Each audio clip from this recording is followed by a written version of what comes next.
Hi guys! Welcome back to another vlog. So meron akong gustong i-share sa inyo dahil dito sa channel pinag-uusapan po natin utang. And financial literacy is always our main focus here. But at the same time, we just want to talk about things na has anything to do with utang. So just last April 17, 2026, naglabas po, may press release po si SEC amidst tong crisis or situation natin. Alam niyo naman kung anong nangyayari sa Middle East and yung effect nito sa atin right now. Inflation being one of them, nagmamahal yung lahat. So, it's a total chaos. So, naglabas po si SEC ng press release. And in this video, I just want to talk about it in case hindi pa kayo aware and what I think about this. So, more of like my opinion. So, anyway, so yung press release na to, it was titled SEC urges lenders to adopt relief measures amid energy emergency. Pag sinabing urge, hindi yung pinipilit or hindi naman siya mandatory. Actually, it's more of like encourage or hinihikayat. So, the Securities and Exchange Commission is encouraging financing and lending companies to adopt relief measures for borrowers. So this time, kasama na po dito yung mga OLA or online lending apps. In the light of rising fuel prices caused by geopolitical developments in the Middle East that may adversely impact the repayment capacity of Filipinos. So it's good na nare-recognize naman nila na medyo naghihirap tayo ngayon dahil tumataas yung lahat.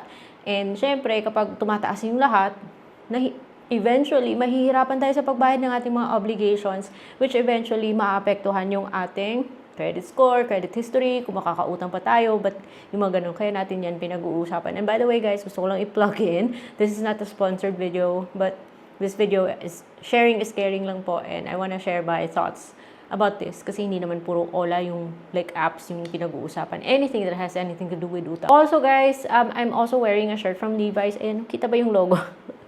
And meron tayong shopping links dyan sa Shopee. If you guys wanna check it out, if you're interested, feel free to click the product link. Anyway, so sabi ni SEC, we recognize the importance of financing and lending industry in extending credit to Filipinos in need in times of economic disruption, and their contribution in offering financial flexibility to the public is even more clear, SEC Chairperson Francis Lim said. So I think it's kind of like that time na nag-offer sila ng mga relief measures during pandemic, yung mga 4 or 5 years ago. But this time, ito mas hindi, kung dati talagang mandatory, ito parang encourage lang. Yun yung pagkakaintindi ko ha. We urge. So wala pa namang sinasabing mandatory. We urge the industry to help our fellow kababayans by providing financial relief to enable them to manage their finances better and navigate this difficult period. Well, ano ba? What now? Anong mga relief measures ba yung sinasuggest ni SEC? So the SEC recommends financing and lending companies to implement loan structuring or rescheduling programs as priority relief measures. Loan restructuring programs may include payment schedule modification and loan term extension, adjustment of installment amounts based on the borrower's capacity to pay, and other reasonable accommodations that facilitate continued repayment without undue financial strain. Financing and lending companies may also extend a grace period of at least 1 month on loan payments. O yun, 1 month, depending on the borrower's financial condition. So, I just hope na lending companies become more open and flexible on this one, because may mga lending companies po kasi na, although hindi naman sila nang haharas, yung mga legit, I understand na may iba sa kanila na medyo mahirap din pakiusapan. And usually yung nangyayari is that kung hindi makabayad or nagkaroon ng late, hindi man sila masyado masakit maglagay ng penalty, but yung consequence kasi nito is baka hindi makautang ulit. But anyways, continue tayo. Pag-usapan natin yan more later. So, financing and lending companies may also extend a grace period of at least, nasabi ko na pala yan kanina. The grant of grace period should be targeted or based on the demonstrated financial distress by the borrower and calibrated considering the company's financial capacity and liquidity position.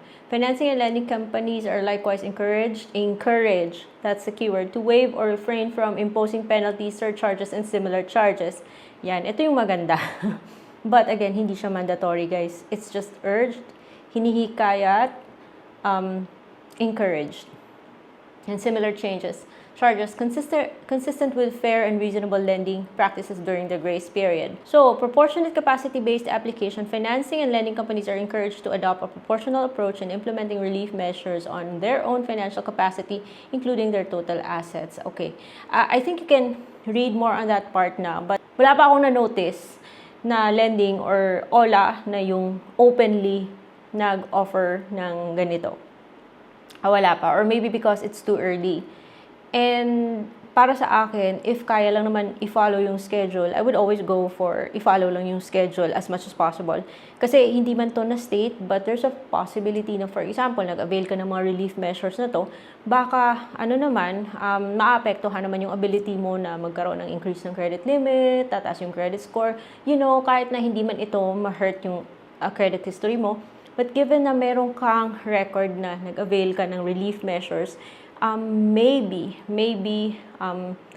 this could also signal the OLA or the lending institution to okay, medyo nahihirapan ka ngayon. So, pagkatapos mo magbayad, baka huwag ka munang umutang. So, yung mga ganon, alam nyo na.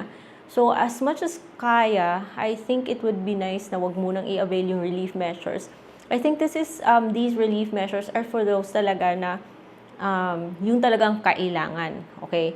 And hindi siya mandatory, so it's still subject to approval. So as I mentioned kanina, wala pa namang OLA yung nag-announce na magbibigay sila ng relief measure. So far, ito yung I find it really funny, guys, kasi last time, gusto ko kasing i-cancel yung aking insurance with AXA because, first of all, yung insurance agent sold me a totally different package, and when I got my policy na, sabi, iba to. And it was such a hassle na pagpa-cancel pa kasi pupunta pa akong bank, walang parking, and matagal kasi mag-process yung company na yan. So sabi ko, wag na muna, and I'll worry about it next time. Total part of the premium naman or binabayaran ko every month na pupunta sa insurance. So I wanted to cancel that. So I emailed my insurance specialist, charot, pero walang response. So sabi ko, wag ko nga munang bayaran yung isang month ko. Let's see if they reach out to me.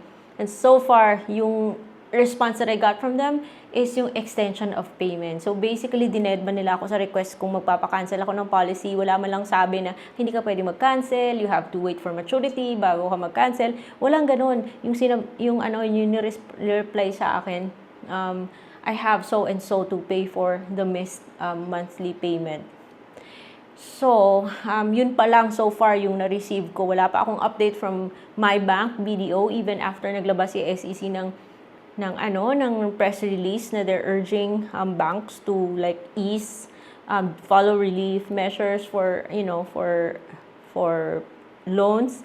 Wala pang advice from my bank for my car loan and my auto loan. And then wala rin akong nabalitaan pang OLA na nag-offer nito. I guess it is not something na they would openly announce, but I guess siguro pag na-overdue ka, then that's the time that they will reach out to you and say na ganito. So, my suggestion is kapag na-overdue or nagkakaroon ng difficulty sa pagbayad, because I understand, ang hirap ng panahon talaga ngayon. Damang-dama ko rin, guys, yung result ng current situation. I suggest na pag tumawag yung taga-OLA, usapin na lang natin kasi baka meron silang pwede tayong makipag-negotiate given the situation. Kaya, I understand naman yung iba sa atin, parang ayaw ko mausap sa mga tumatawag kasi number one, hassle naman talaga eh. Pero it's one way for us to find out if they have something to offer na makakatulong both sa company and us. Now, the problem with this is, with the current situation is, maybe, maghihigpit yung OLA. Say, for example, they will prioritize those that are really, really good payers. So, kaya nga, at the same time, kailangan din nating alagaan yung ating credit history at wag nating sayangin. So, if kaya lang naman bayaran, wag na tayo muna mag-request ng relief measures kasi malay natin, diba? We are still being judged. Kahit na sinasabi na ng government natin na hindi to dapat maka-apekto sa ating credit score. We'll never know. Kasi there are different ways for them to assess us kung dapat pa tayong pautangin o hindi. And maghihigpit yung OLA kasi malay mo, baka hindi tayo basta-basta makarenew pag nakita nila na medyo nasisense nila na medyo nagiging high risk tayo sa ganitong situation. Because sometimes maybe having no debt is also a blessing in disguise, or hindi makarenew para walang utang, walang babayaran. But at the same time, right now, it's just unpredictable for everyone. So, ito lang yung thoughts ko, guys. Wala pang OLA na nag-openly express. But I think this is good that the government recognizes the fact na nahihirapan po tayo ngayon sa mga obligations natin, and most of us are doing their best to make ends meet, to keep everything up to date despite the current situation. Pero may advice naman sa mga yung talagang nahihirapan, yung ma-overdue, yung parang di kaya magbayad. Pag may tumawag, kausapin nyo po dahil baka dun pa nila dun nyo pa mapapag-usapan kung meron ngang relief measures na ma-offer yung company. So, if you wanna further read about that press release, nasa SEC na website po. And, I will also put the link in the description box. And, yun guys, I guess that's all. And, bantayan natin kung meron tayong update, kung meron mang OLA yung nag-offer ng ganito. But as of now, wala pa naman. So that's it for today's video. I will see you on my next vlog.